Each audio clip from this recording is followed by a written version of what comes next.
दरम्यान उद्धव ठाकरे आणि आदित्य ठाकरेंवर आशिष शेलार यांनी टीका केली। संसदेवर हल्ला करणाऱ्या अफजल गुरुच्या समर्थकांसोबत आदित्य ठाकरेंची मैत्री असा आरोप शेलार यांनी केलाय। तर शेलारांच्या आरोपांना अंबादास दानवे यांनी प्रत्युत्तर दिलंय। मौलाना मसूद अझहरला कंदाहारमध्ये कोणी सोडलं असा सवाल दानवेंनी केलाय।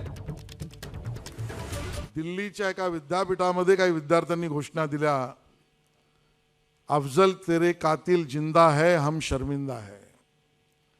अफजल के कातिल म्हणजे कोण? ज्यांनी शिक्षा दिली ती न्याय व्यवस्था, ती जिवंत कशी आहे? आम्ही शर्मिंदा आहोत।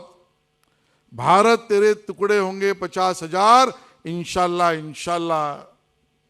या घोषणा ज्यांनी दिल्या त्या अफजल गुरुच्या घोषणांचे समर्थक असलेले शर्जील उस्मानी पासून सगळी मंडळी आदित्य ठाकरेजींच्या बरोबर बैठका करून सभा महाराष्ट्रात घेत होत्या। कंधारला कोण अतिरेक्यांना सोडायला गेलो होतं? जरा आशिष शेलारांनी सांगा, विमान घेऊन कोण गेलो होतं कंधारला? विमानात बसून अतिरेक्यांना सोडायला कोण गेलो होतं? जरा आशिष शेलारांनी स्पष्ट करावं, मग अफजल गुरुविषयी बोलावं।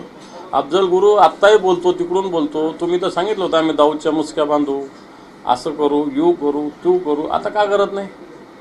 उलट तुमचे एक मंत्री गिरीश महाजन तर त्यांच्याबरोबर पार्ट्या जोडत होते त्यांच्या नातेवाईकाबरोबर। हे तुम्हाला चालतं का?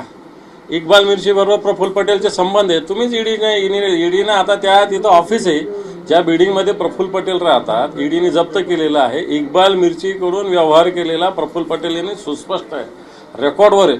तो तुम्हाला चालतो आणि तुम्ही आम्हाला काय सांगता? एबीपी माझा, उघडा डोळे बघा नीट।